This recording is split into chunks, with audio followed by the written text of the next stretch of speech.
Good morning students. Now in today's lecture we will see new point, that is heat transfer. Heat transfer, that means we know that heat is always flow from higher temperature region to lower temperature region, but that heat transfer is classified into three types. जैसे number 1 देखिए conduction, second convection and number 3 radiation.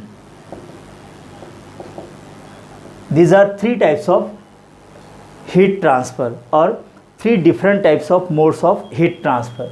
So what is conduction?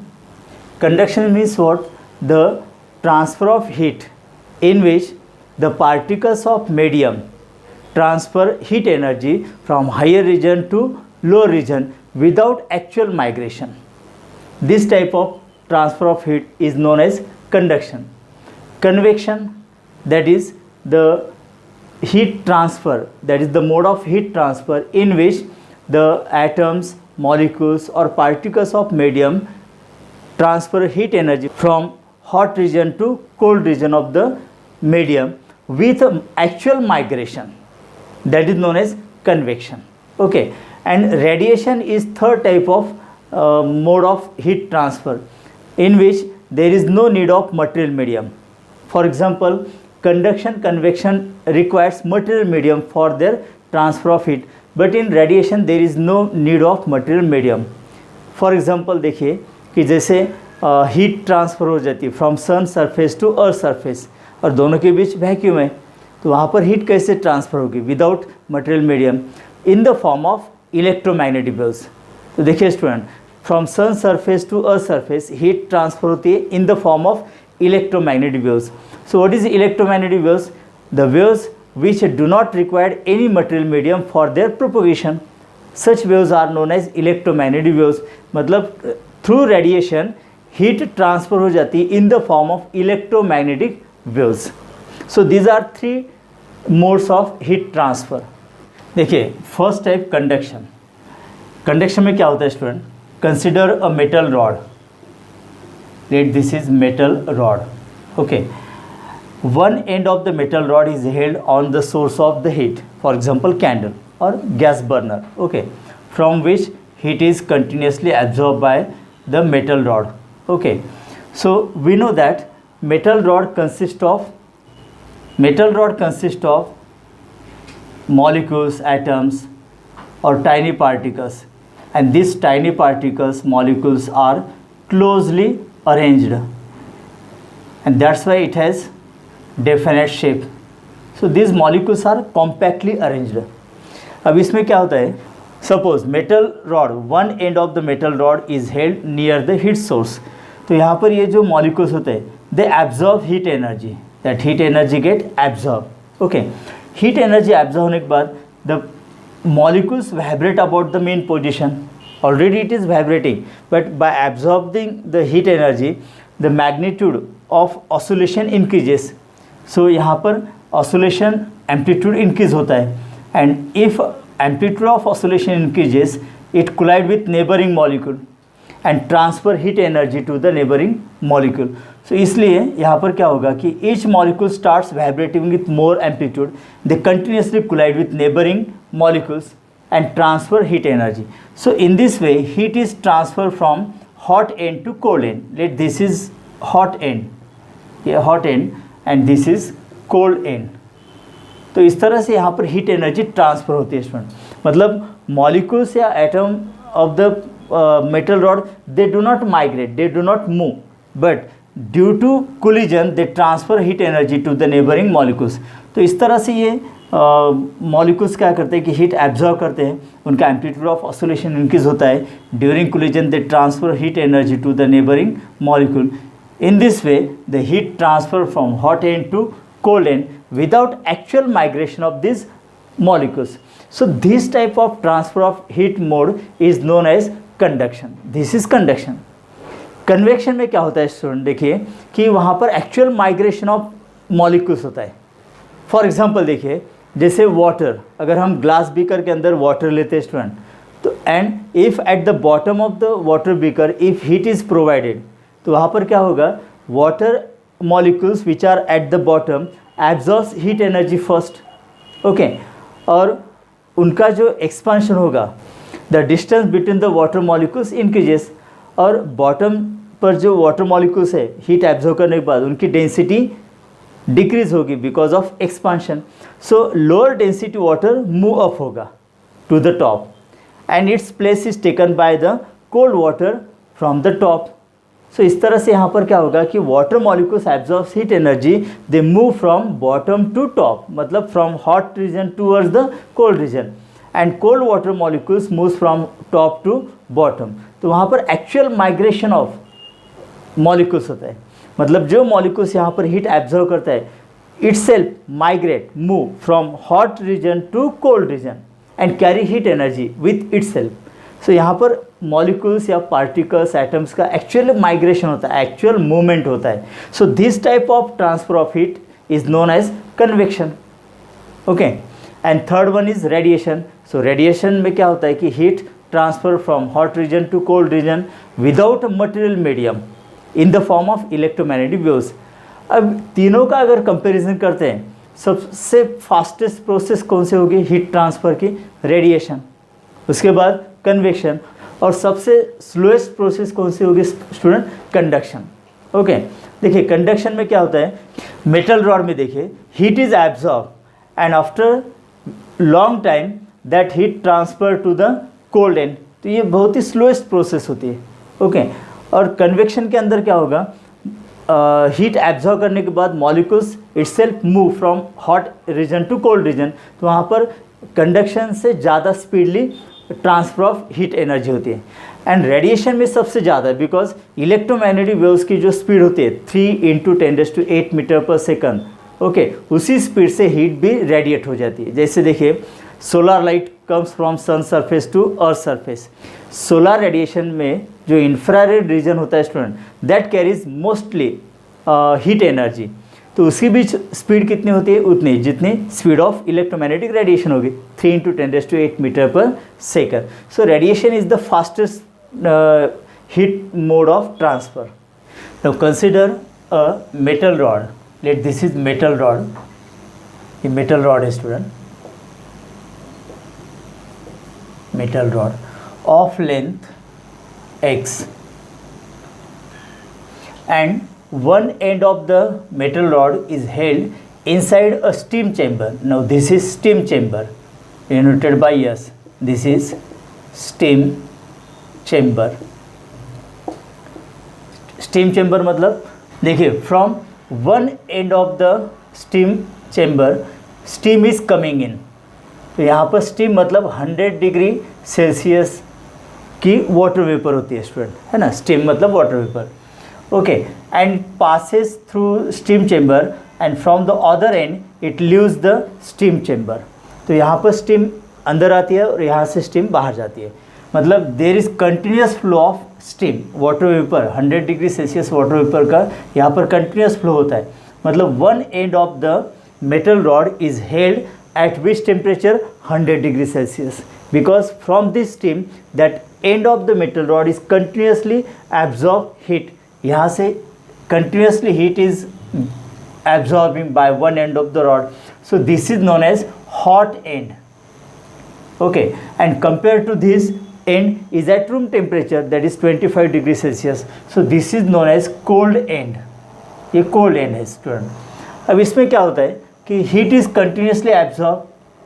We know that at discuss here the molecules or atoms of the metal rod are compactly arranged, so they first absorb heat energy, vibrate about mean position, amplitude of vibration increases, and therefore they collide with neighboring molecules, and in this way during collision the heat get transferred from hot end to cold end. But there is no migration of molecules through the metal. Molecules वहीं पर रहते हैं, सिर्फ amplitude of vibration increase होने के कारण उनका collision होता है नेबरिंग मॉलिक्यूल के साथ, and in this way during collision heat get transfer. Okay, so in this way heat is transfer from hot end to cold end. Right. और जैसे हीट एनर्जी ट्रांसफर होगी स्टूडेंट, तो temperature in the thermometer, देखिए यहाँ पर there are 4 thermometers, T1, T2, T3 and T4. Let 4 thermometers are connected as shown in figure to the metal rod. Okay. तो जैसे heat energy यहाँ पर पहुँचेगी तो temperature in the thermometer goes on rising.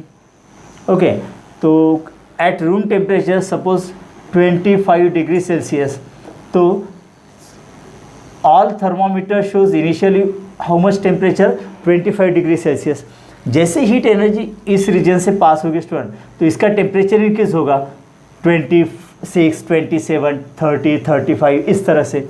Okay, जैसे heat इस reason में पास होगी तो सेकंड थर्मोमीटर के अंदर टेम्परेचर इंक्रीज होगा, थर्ड फोर्थ के अंदर टेम्परेचर इंक्रीज होगा।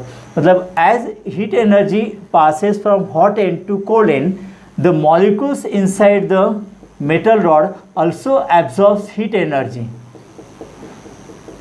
ओके, देखिए यहाँ पर जो मॉलिक्यूल्स है, अगर इन्होंने हीट एनर्जी एब्जॉर्ब किए, मतलब इस रीजन का इंटरनल एनर्जी इंक्रीज हुआ है। अब इसका इंटरनल एनर्जी इंक्रीज हुआ है, मतलब इसका टेम्परेचर इंक्रीज होगा ना। ओके, तो continuously as heat transfer from hot end to cold end, the molecules in the path absorbs heat energy and corresponding temperature goes on increasing. So this is known as variable state. This is known as variable state. Okay, ये variable state of metal rod है। मतलब at hot end heat is continuously absorbed from the hot steam which is at 100 degree Celsius, and that heat is transferred to cold end. Okay, during transfer of heat, the molecules in the path absorb heat energy, their internal energy increases, therefore temperature in the thermometer goes on increasing, and in this way the heat is transferred from hot end to cold end.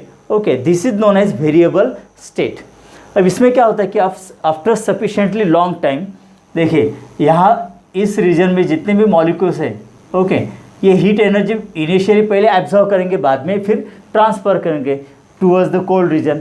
तो इनकी जितनी capacity उतनी अगर इन्होंने heat energy absorb किए, अब इसके बाद ये हीट एनर्जी एब्जॉर्ब नहीं करेंगे। समझ लीजिए थर्मोमीटर, ओके, थर्मोमीटर T1 के अंदर टेम्परेचर राइज हुआ है। Now this is 80 degree Celsius. अब टेम्परेचर कितना है? 80 degree Celsius. Okay, then the region across thermometer T2, इसका टेम्परेचर हुआ है यहाँ पर 75 डिग्री सेल्सियस, इसका टेम्परेचर 70 डिग्री सेल्सियस, और इसका होगा 65 डिग्री सेल्सियस। तो वेरिएबल स्टेट मतलब क्या होता है कि heat is continuously absorb, transfer towards cold end, during transfer the molecules inside the rod at certain regions absorbs heat energy, corresponding temperature in thermometer goes on increasing, and parallelly the heat is also transferred towards the cold end. Okay, so this is known as variable state.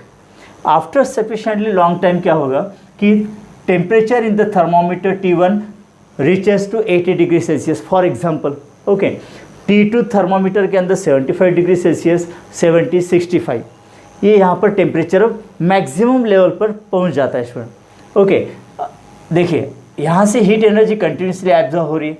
Now heat is transfer from hot end to cold end, लेकिन thermometer T1, T2, T3, T4 के अंदर अब temperature rise नहीं होगा, temperature increase नहीं होगा, because देखिए thermometer T1 इस सेक्शन में, तो इसके अंदर जितने भी मॉलिक्यूल्स है उन्होंने उनकी कैपेसिटी अनुसार मैक्सिमम हीट एब्जॉर्ब किए, सो इंटरनल एनर्जी अब फिक्स रहेगी।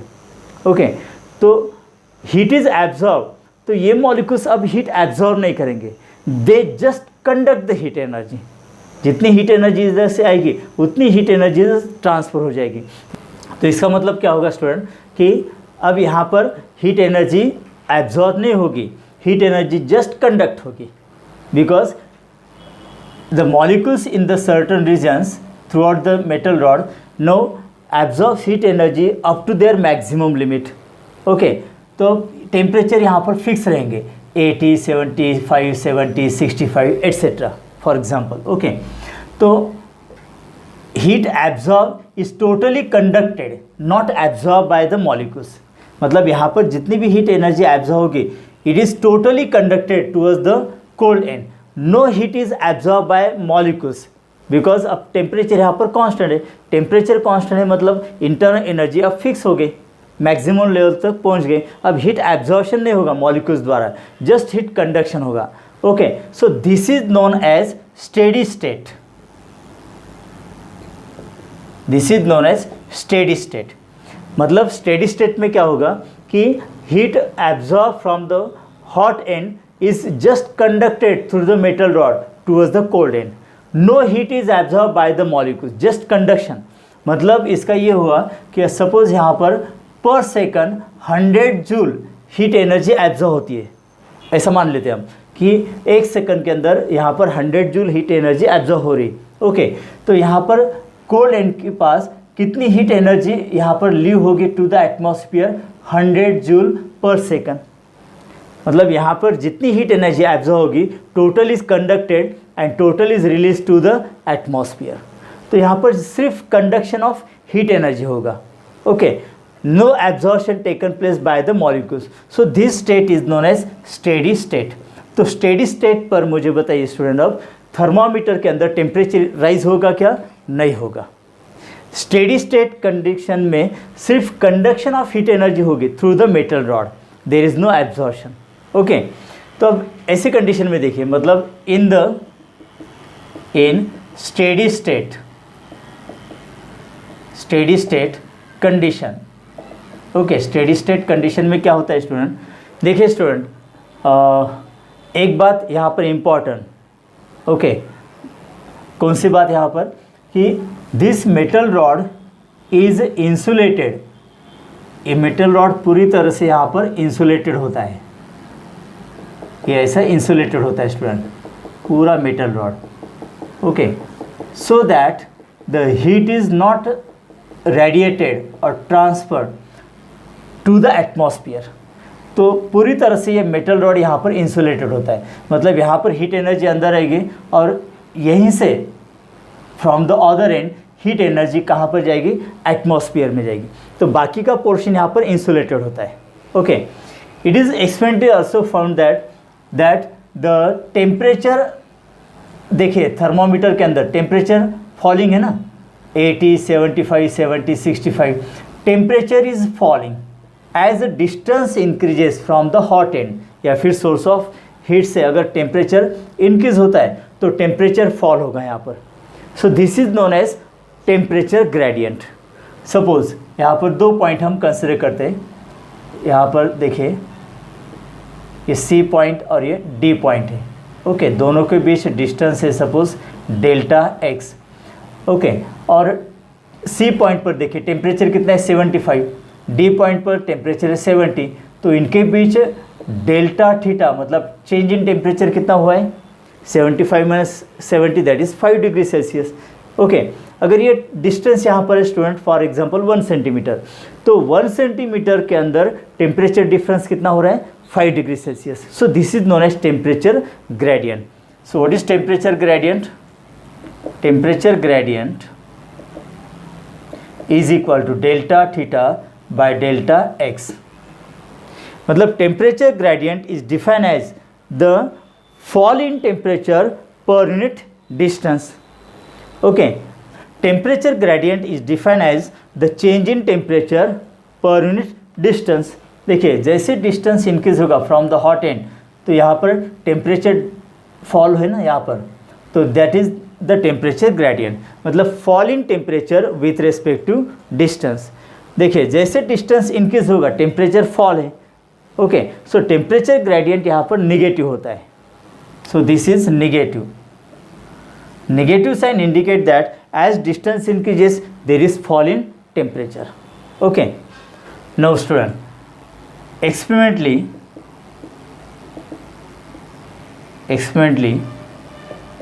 it is found that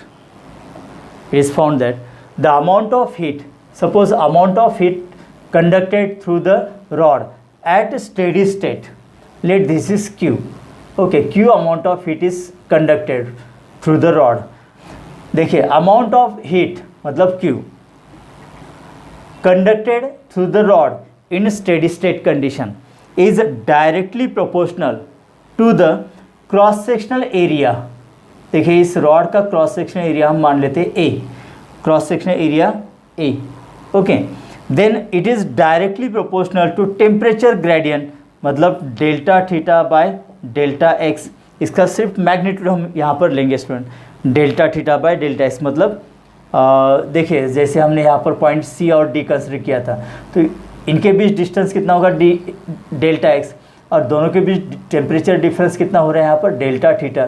so delta theta upon delta x मतलब सी और डी के बीच temperature gradient, okay, directly proportional to temperature gradient and also directly proportional to the time for which heat is conducted. So this is the mathematical equation, okay. Now Q is equal to K A delta theta by delta x into T, where K is known as constant of proportionality and this is known as also coefficient of thermal conductivity,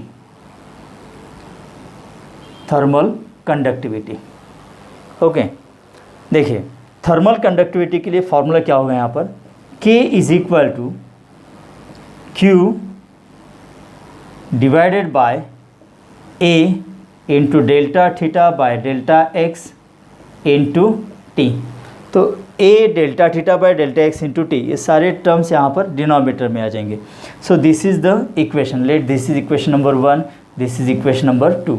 equation 2 gives the equation for coefficient of thermal conductivity, okay.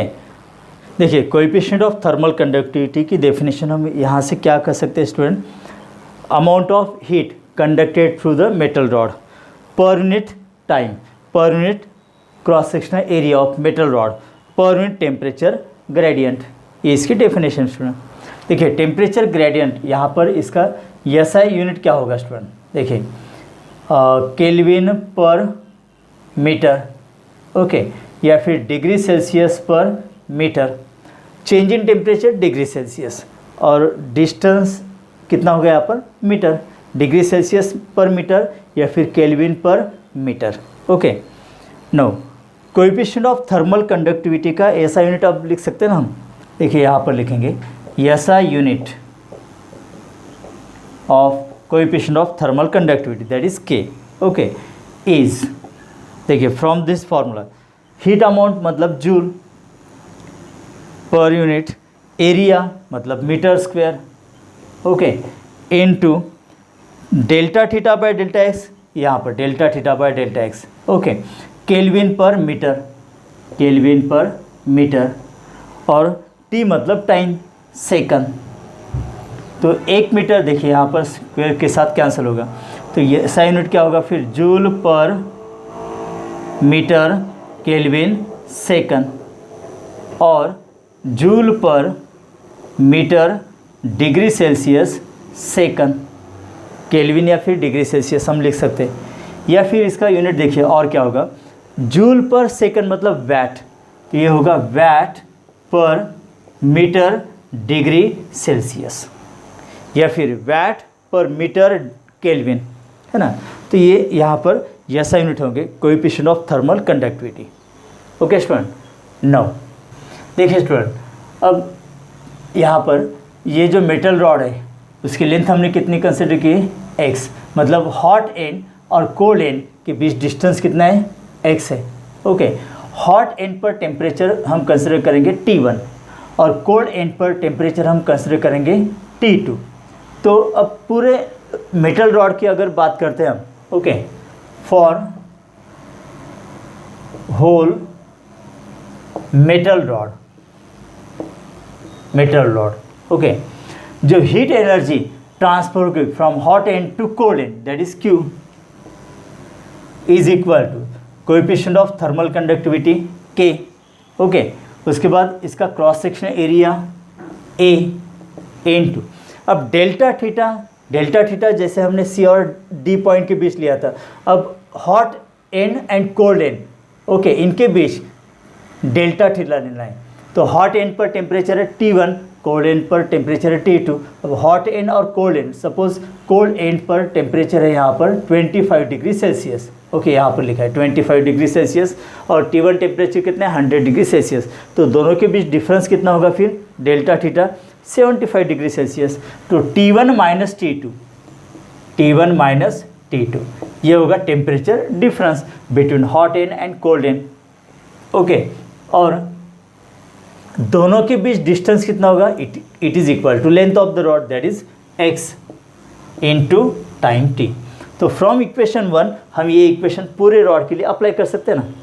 T1 minus T2 that is temperature between hot end and cold and, x that is distance between hot end and cold end. Okay, तो ये equation student यहाँ पर। अब यहाँ से देखिए क्या होगा, Q बाय T, ये T अगर इधर लाते हैं हम तो ये क्या होगा, KA T1 minus T2 divided by x। Okay, तो this is also known as heat current. देखिए Q बाई T का मतलब क्या होता है, the amount of heat conducted per unit time through the metal rod and it is known as heat current. This is equal to heat current. देखिए in electrostatic हमें पता है कि Q बाई T, अगर Q यहाँ वहाँ पर हम चार्जेस लेते तो rate of flow of charge through any metal rod is known as current. वैसे यहाँ पर rate of flow of heat through the rod per unit time is known as heat current. So this is termed as heat current and heat current is denoted by H। तो ये heat current के लिए equation तैयार होगा student. Okay, देखिए electrostatic के अंदर एक फॉर्मूला है, ओम्स लॉ। क्या फॉर्मूला है वो, यहाँ पर लिखते हैं हम, V is equal to I R. ये फॉर्मूला है ना, V मतलब potential difference, okay, I current and R resistance. Therefore I is equal to V by R, that is potential difference divided by resistance. ये formula है ना, current is equal to potential difference upon resistance. देखिए दो point के बीच metal wire अगर ये consider करते, okay, तो इन दोनों के बीच अगर पोटेंशियल डिफरेंस है तभी यहाँ पर चार्जेस फ्लो होते हैं from higher potential to lower potential. Correct है। सेम कॉन्सेप्ट यहाँ पर कैसे होगी, देखिए जब तक यहाँ पर टेम्परेचर डिफरेंस नहीं था, यहाँ पर 25 डिग्री सेल्सियस, यहाँ पर 25 डिग्री सेल्सियस, दोनों एंड सेम टेम्परेचर पर थे, तब हीट एनर्जी पास होती थी क्या इसके अंदर से, नहीं। जब एक एंड हॉट एंड है मतलब 100 डिग्री सेल्सियस और ये 25, अब हीट ट्रांसफर होगी from hot end to cold end, मतलब जहाँ पर भी टेम्परेचर डिफरेंस होगा तो हीट ट्रांसफर होगी from hot region to cold region, मतलब whenever there is temperature difference there is heat transfer from hot region to cold region। okay, तो that potential difference is equivalent to temperature difference। जैसे देखिए water का level अगर same है दोनों beaker के अंदर, ओके, तो वाटर फ्लो नहीं होगा। अगर वाटर की लेवल कम ज़्यादा है तो वहाँ पर वाटर फ्लो होगा from higher level to lower level. उसी तरह से पोटेंशियल लेवल अगर कम ज़्यादा है तो from higher level to lower level potential charges flow होते हैं ना, मतलब पॉजिटिव चार्जेस फ्लो होते हैं। उसी तरह से हीट एनर्जी भी फ्लो होती है from hot region to cold region, okay, higher temperature to low temperature. So temperature difference is equal to potential difference. तो देखिए यहाँ पर H मतलब heat current, okay, Q by T heat current is equal to KA by X, okay, into this is temperature difference. जब तक temperature difference है तब तक हीट ट्रांसफ़र होगी और दोनों लेवल पर टेम्परेचर सेम हो जाता है तो फिर टेम्परेचर मतलब हीट एनर्जी ट्रांसफ़र नहीं होगी। ओके, नौ इसको हम इस तरह से लिखते, देखिए कि H is equal to T1 minus T2 that is temperature difference divided by X upon KA। देखिए ये डिनोमिनेटर में चला जाएगा। ओके, नौ अगर ये दो फॉर्मूले हम कंपेयर करते हैं, current is equal to potential difference upon resistance, यहाँ पर heat current is equal to temperature difference. Okay, so we can write here temperature difference divided by, अब ये जो फैक्टर होगा this is known as thermal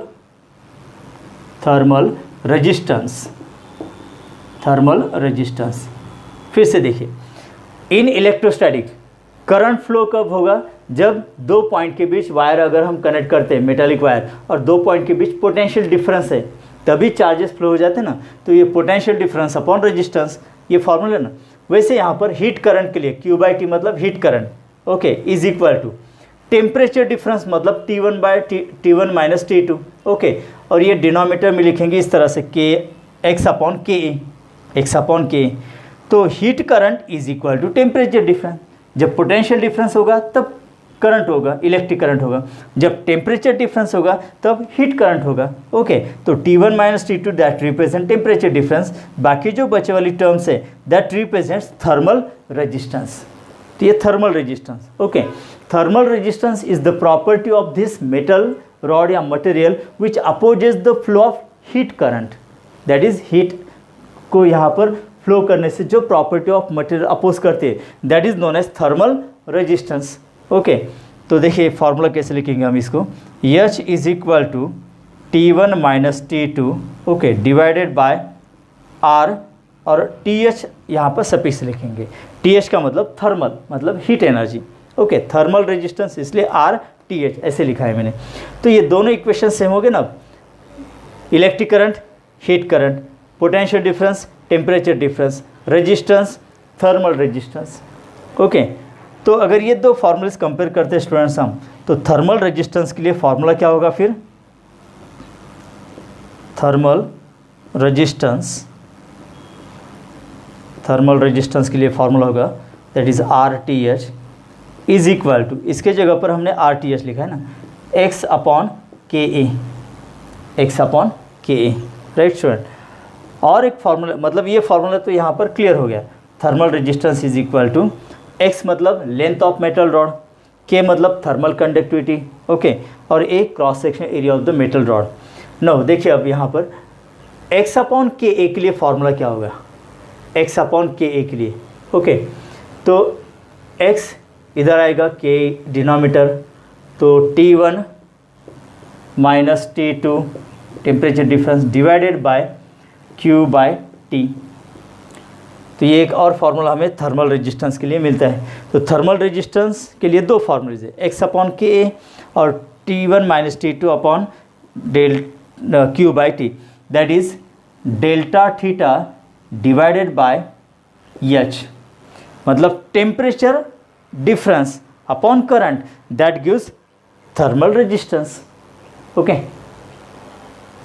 और इसका unit क्या होगा फिर, थर्मल रेजिस्टेंस का SI यूनिट इज, देखिए यूनिट क्या होगा, delta theta change in temperature मतलब degree Celsius, okay, divided by H मतलब heat current that is Q/T, heat amount upon time that is joule पर second, that means degree Celsius second पर joule, या फिर degree Celsius को हम kelvin लिख सकते हैं, केल्विन सेकंड पर जूल, ओके, या फिर केल्विन पर वैट, बिकॉज जूल पर सेकंड मतलब वैट।